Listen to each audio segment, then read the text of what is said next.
जय श्री राधे राधे। अब मैं आपको 18वां अध्याय सुना रहा हूँ गीता जी का। जब इसको आप श्रवण कीजिए। मैंने सुनाया था, जो जाति का होता है, क्षत्रिय है, अपने क्षत्रिय धर्म में लगा हुआ है, बनी वैश्य है, जो वैश्य अपने कर्म में लगा हुआ है, और ब्राह्मण है अपने कर्म में लगा हुआ है, और शूद्र अपने कर्म में लगा हुआ है, तो समझ लो ये सब परम सिद्धि को प्राप्त होते हैं एंड में, अगर मन से और लगन से लगे हुए हैं तो। और एक दूसरे की होड़ कर रहे हैं, एक दूसरे की बराबरी करना चाह रहे हैं, शूद्र ब्राह्मण की बराबरी करना चाह रहा है, या पनिया क्षत्रिय की बराबरी करना चाह रहा है, ये गलत है। ये एक दूसरे की होड़ करना अपने को पतन में गिरने के बराबर है। इसका गीता जी में वर्णन दिया गया है। जो भी युद्ध में भागने, जो अगर युद्ध में क्षत्रिय भागता है तो वो क्षत्रिय नहीं है, वो अपने धर्म से टिक गया। अगर बनिया अपने कर्म से टिकता है तो वो बनिया नहीं रहा। शूद्र है, शूद्र अपना कर्म नहीं कर रहा है, वो भी अपने धर्म से टिक गया। और ब्राह्मण अपना कर्म नहीं कर रहा है तो वो तो समझ लो बिल्कुल टिकाई हुआ है। आजकल ये बहुत हो रहा है, अपने धर्म की बुराई बहुत हो रही है। स्वाभाविक कर्म में लगा हुआ मनुष्य परम सिद्धि को प्राप्त होता है। उस विधि को तू मेरे से सुन हे अर्जुन। जिस परम प्रताप परमात्मा में सर्वभूतों की उत्पत्ति हुई है और जिससे यह सर्व जगत व्याप्त है, उस परमेश्वर को अपने स्वाभाविक कर्म द्वारा पूज कर मनुष्य परम सिद्धि को प्राप्त होता है। ये गीता जी कह रही हैं। अपने स्वभाव के अनुसार पूजन करेगा तो सिद्धि को प्राप्त होगा, और दिखावा करेगा और दूसरे की होड़ करेगा वो पतन की ओर जाएगा, प्राप्त होगा। इसीलिए अच्छे प्रकार आचरण किए हुए दूसरों के धर्म से गुण रहित भी अपना धर्म श्रेष्ठ है। अगर दूसरे का गुणवान धर्म है और अपना धर्म तो उससे भी नीचे है तो वो भी श्रेष्ठ माना जाएगा, क्योंकि स्वभाव से नियत किए हुए स्वधर्म रूप कर्म को करता हुआ मनुष्य पाप को नहीं प्राप्त होता है। अतः एवं वह कुंती पुत्र द्रोण युक्त कुंती पुत्र दोष युक्त भी स्वाभाविक कर्म को नहीं त्यागता। मेरे को द्वारा नहीं त्यागता, तत्व से भली प्रकार जानता है कि मैं जो और जिस प्रभाव वाला हूँ तथा उस प्रभाव से मेरे को तत्व से जानता है, तत्काल ही मेरे में प्रवेश हो जाता है। जो भगवान को तत्व से जानता है और उसको नियत से जानता है तो वो भगवान में स्वयं प्रवेश हो जाएगा, ध्यान लगाएगा, तुरंत भगवान के चरणों में उसका ध्यान चला जाएगा। मेरे परायण हुए निष्काम कर्म योग को संपूर्ण कर्मों सदा करता हुआ भी मेरे कृपा से सनातन अविनाशी परम पद को प्राप्त हो जाता है। इसीलिए हे अर्जुन, तू सब कर्मों को मन से मेरे में अर्पण करके मेरे परायण हुआ समवत्त बुद्धि युक्त निष्काम कर्म योग आलंबन करके निरंतर मेरे में चित्त वाला हो। इस प्रकार तू मेरे में निरंतर मन वाला हुआ मेरी कृपा से जन्म मृत्यु आदि सब संकटों से अनायास ही तर जाएगा, और यही अहंकार के कारण मेरे वचनों को नहीं सुनेगा तो नष्ट हो जाएगा। ये गीता जी कह रही हैं। अगर इस बात को मानेगा इंसान तो उसको भगवान पार लगा देंगे, और वो कहेगा नहीं मेरा अपनी चलाएगा, शास्त्र अनुसार नहीं चलेगा, तो उसका तो फिर बस नष्ट हो जाएगा। वो परमार्थ से भ्रष्ट हो जाएगा, परमार्थ से ही भ्रष्ट हो जाएगा। तू अहंकार को आलम्बन करके ऐसा मानता है कि मैं युद्ध नहीं करूँगा, तो ये तेरा निश्चय मिथ्या है, क्योंकि क्षत्रियपन का स्वभाव तेरे को जबरदस्ती युद्ध में लगा देगा। हे अर्जुन, जिस कर्म को तू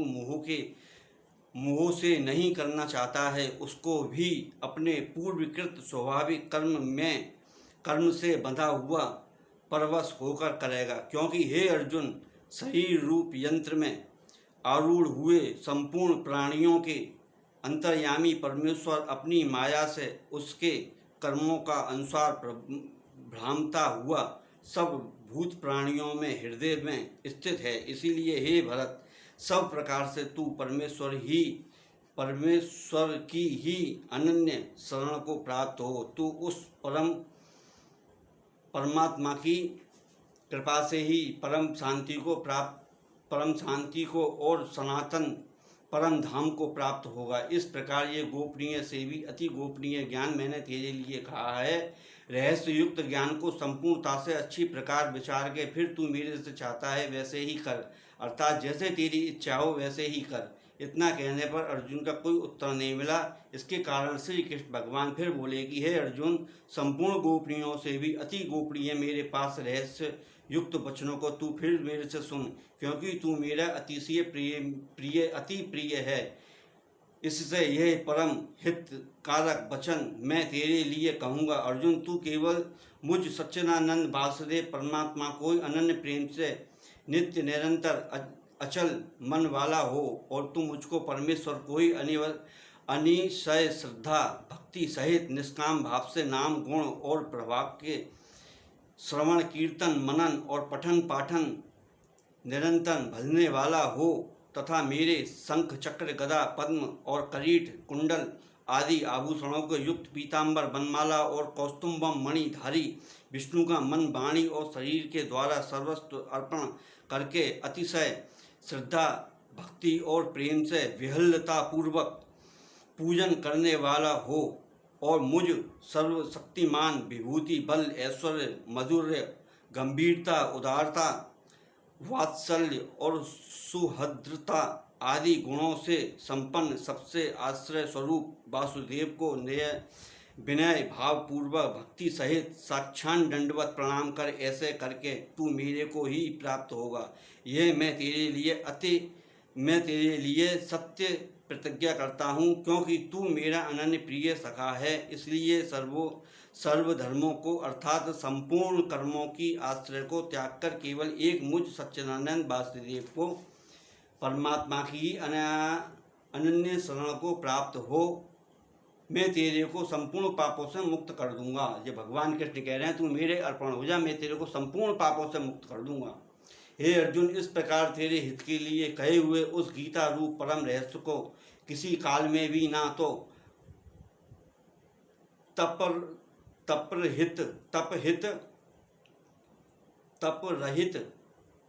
मनुष्य के प्रति कहना चाहिए, ना भक्ति रहित के प्रति, तथा ना बिना सुनने की इच्छा वाले से ही ये गीता का पाठ भी जो नहीं सुनना चाहता हो, जो नहीं जानता हो, इस विषय में नहीं करता हो, जो निंदा करने वाला हो, उसके सामने इस बात का कभी नहीं कहे, क्योंकि उसका पाप का भागी आदमी स्वयं बनता है। ऐसे मूर्ख इंसान के सामने धर्म की पूजा की पाठ की ऐसी कोई बात नहीं करे जो आप वो गलत बोले और आपको क्रोध आवे। इसका प्रचार करेगा वह निसंदेह मेरे को ही प्राप्त होगा, और ना तो तू बढ़कर मेरा अतिशय प्रिय करेगा। एकाग्र चित्त श्रवण किया, और हे धनंजय, क्या तेरा ज्ञान से उत्पन्न हुआ मोह नष्ट हुआ? इस प्रकार भगवान के पूछने पर अर्जुन बोले, हे अच्युत, आपकी कृपा से मेरा मोह नष्ट हो गया है और मुझे स्मृति प्राप्त हुई है, इसीलिए मैं संशय रहित हुआ स्थित हूँ और आपकी आज्ञा पालन करना चाहता हूँ। इसके उपरांत संजय बोले, भगवान का दूरदर्शन टेलीकास्ट धृतराष्ट्र का। इनके उपरांत संजय बोले, हे राजन, इस प्रकार मैंने श्री वासुदेव के और महात्मा अर्जुन के इस अद्भुत रहस्यमय युक्त और रोमांचकारक संवाद को सुना। कैसे श्री व्यास जी की कृपा से दिव्य दृष्टि द्वारा मैंने इस परम रहस्य युक्त गोपनीय योग को साक्षात करते हुए स्वयं योगेश्वर श्री कृष्ण भगवान से सुना है। इसीलिए हे राजन, श्री कृष्ण भगवान और अर्जुन के इस रहस्य युक्त कल्याणकारक और अद्भुत संवाद को पुनः पुनः स्मरण करके मैं बारंबार हर्षित होता हूँ, तथा हे राजन, श्री हरि के उस अति अद्भुत रूप को भी पुनः पुनः स्मरण करके मेरे चित्त में महान आश्चर्य होता है और मैं बारंबार हर्षित होता हूँ। हे राजन, विशेष क्या कहूँ, जहाँ योगेश्वर श्री कृष्ण भगवान हैं और जहाँ गांडीव धनुषधारी अर्जुन हैं, वहीं पर श्री विजय विभूति और अचल नीति है, ऐसा मेरा मत है। जिसका स्मरण करने से पापों का नाश होता है, उसका नाम श्री हरि है। जय श्री राधे राधे। ये गीता जी का पाठ 18वां अध्याय पूरा संपूर्ण हो गया है। कल मैं इसका महत्तम बताऊंगा। जिसने इसको पढ़ा उसका उद्धार हुआ। आज की आनंद की जय। जय जय श्री राधे राधे।